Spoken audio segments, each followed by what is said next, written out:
नई दिल्ली में Lal Qila metro station के गेट के पास खड़ी गाड़ी में धमाके से 10 अफराद हलाक। धमाके के बाद कई गाड़ियों को आग लग गई। इस वाक़े के बाद नई दिल्ली और मुंबई में सिक्योरिटी हाई अलर्ट कर दी। नई दिल्ली में लाल किले में जो धमाका हुआ है, इसने पूरे भारत को लरजा दिया है। बहुत टेंस रात ये गुजरी है और इसकी वजह यह है कि दिल्ली में जो कार बम धमाका हुआ है, जंग आपके दहलीज पर आकर खड़ी हो चुकी है और ये जो जंग है ये बहुत लंबी और बहुत खतरनाक होने जा रही है। पाकिस्तान ने भी एक नया नोटम जारी कर दिया है, लाहौर की एयर स्पेस बंद करने का फैसला।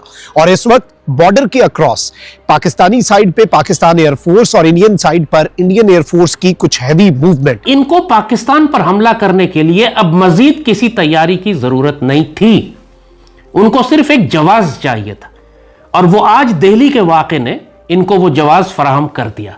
क्या पाकिस्तान और भारत के दरमियान एक और जंग शुरू होने वाली है? क्यों?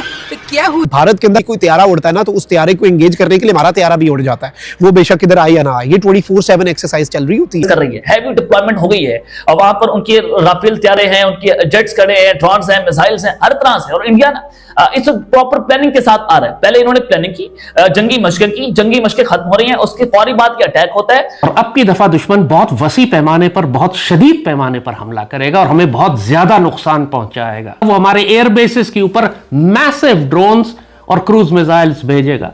फजाइया को इसकी प्लानिंग ये है कि फजाइया को उड़ने ही ना दे।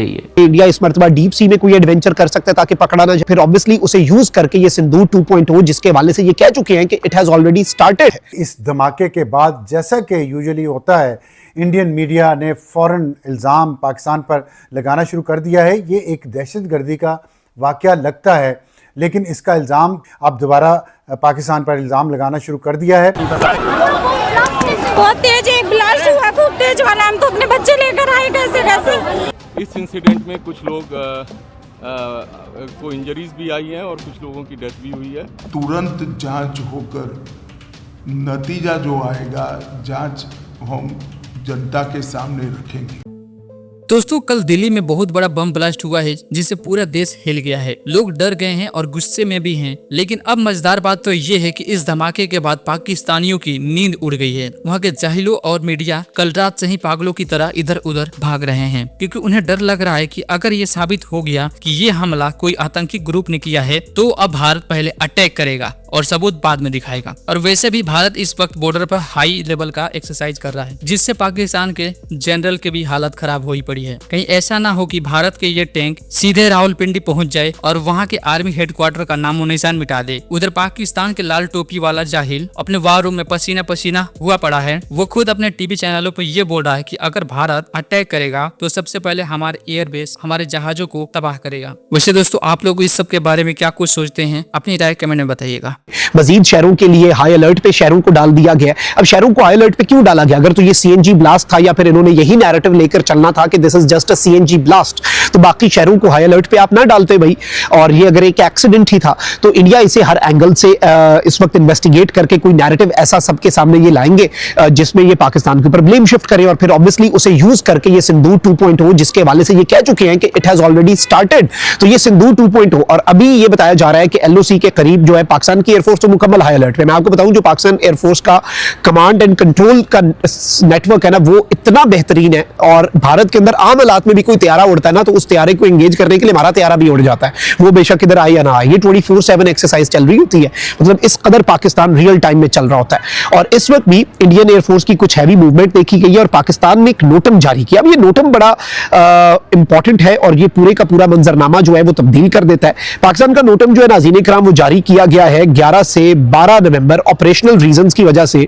और ये ईस्टर्न बॉर्डर लाहौर के करीब बेसिकली पाकिस्तान ने ये जारी किया है, जिसमें FL000 से FL270 due to operational reasons. और इसमें यह बताया गया है कि 11 नवंबर रात 2 बजे से ये 12 नवंबर दिन 10:30 बजे तक ये यानी इस वक्त ये नोटम एप्लीकेबल है, ये चल रहा है। और इसमें मल्टीपल एयर ट्रैफिक के जो रूट्स हैं जिन्हें सिविलियन एयरक्राफ्ट यूज करते हैं, तो उन्हें भी पाकिस्तान ने बंद कर दिया है। और इस उससे पहले भी आपको याद होगा कि जब सिंदूर हुआ था तो उस वक्त भी एयर जो ट्रैफिक का सिस्टम है और जो सिविलियन एयरक्राफ्ट के रूट से उन्हें बंद किया जाता था। तो इस चीज को भी आप ज़हन पे रखिएगा कि इस वक्त पाकिस्तान एयरफोर्स हाई अलर्ट पे है, नंबर 1।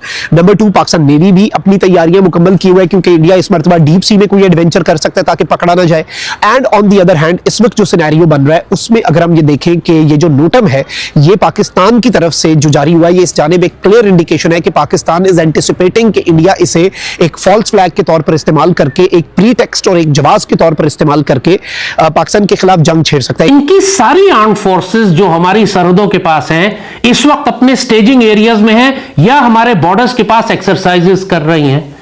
लिहाजा इनको पाकिस्तान पर हमला करने के लिए अब मजीद किसी तैयारी की जरूरत नहीं थी, उनको सिर्फ एक जवाब चाहिए था और वो आज दिल्ली के वाक़े ने इनको वो जवाब फराहम कर दिया। इससे कोई फर्क नहीं पड़ता कि वो सिलेंडर के धमाके थे या इन्होंने खुद दहशतगर्दी करवाई, जैसे कि इनकी पुरानी आदत है। भारतीय इंटेलिजेंस कोई भी फॉल्स फ्लैग ऑपरेशन करके इल्जाम पाकिस्तान पर लगा के बड़ी जंग का जवाब बना सकती थी। ये ऑप्शन हमेशा ये करते रहे हैं, लिहाजा वो जवाब इनको आज मिल गया। अब पाकिस्तान की क़यादत से पाकिस्तान की कौम को हम बहुत वाज़ेह पैगाम दे रहे हैं कि जिस बारे में हम आपको बहुत अरसे से आगाह कर रहे थे, मई के महीने से आगाह कर रहे थे कि जब जंग खत्म हुई उस वक्त भी लोगों ने कहा कि अब 3-4 साल की छुट्टी है, अब इंडिया से कोई जंग नहीं होगी। हमने कहा था इसी साल दोबारा होगी और उस वक्त हमने बताया था कि ये समुद्र के रास्ते भी आएंगे, जमीनी रास्ते पे भी आएंगे और अब की दफा ये पाकिस्तान के इलाकों पर कब्जा करने की कोशिश करेंगे, क्योंकि मोदी जलील हो रहा है पूरी तरह अपने मुल्क में। अपनी जिल्लत को छुपाने के लिए, अपनी कुर्सी बचाने के लिए उसको पाकिस्तान के खिलाफ कोई जंगी कार्रवाई चाहिए और इसी काम के लिए वो इतने अरसे से अरबों खरबों डॉलर खर्च करके अपनी फौज को जंगी तैयारियां करवा रहा था, जदीद तरीन असलाह खरीद रहे थे। इन्होंने दुनिया के मुख्तलिफ मुल्कों के साथ जाके एक्सरसाइजेस की, मशक की, जंगी तैयारियां की, मुख्तलिफ एक्स मैनूवर्स किए और अपनी पूरी जंगी हिकमत अमली को दोबारा से तरतीब दिया उन्होंने। अब वो गलतियां नहीं करेंगे जो इन्होंने मई में की थी।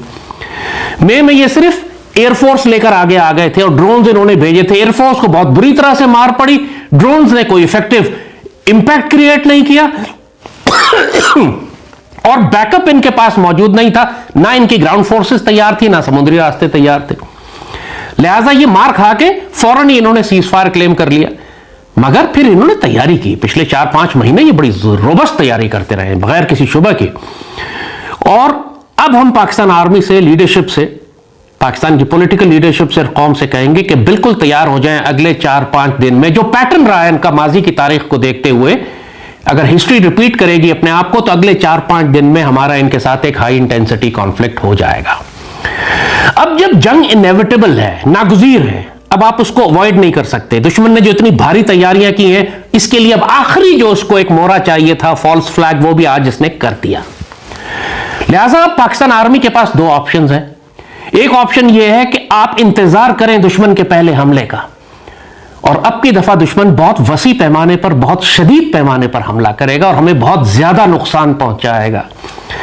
इसकी स्ट्रैटेजी यही है कि पाकिस्तान की एयरफोर्स को सबसे पहले इनकैपेसिटेट कर दे। लिहाजा वो हमारे एयर बेसिस के ऊपर मैसिव ड्रोन्स और क्रूज मिसाइल्स भेजेगा। फजाइया को, इसकी प्लानिंग ये है कि फजाइया को उड़ने ही ना दे ये, और एक मरतबा अगर पाक फजाइया किसी हद तक उड़ने के काबिल ना रही या उसके ऑपरेशन उस तरह ना हो सके जैसे मई में हमने किए थे, तो फिर इनके पास ग्राउंड इन्वेजन और समुंदर के रास्ते का बहुत आसान रास्ता बन जाएगा कि इनको फजाइया की जानिब से खतरा नहीं होगा।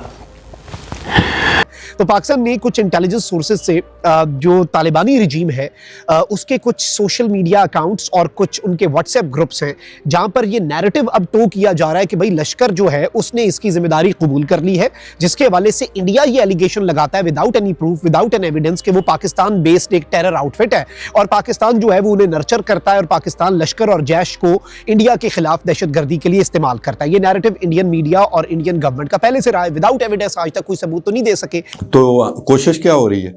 कोशिश ये हो रही है कि पाकिस्तान को अलकायदा के साथ टैग किया जाए, पाकिस्तान को साथ आईएसएस को टैग किया जाए।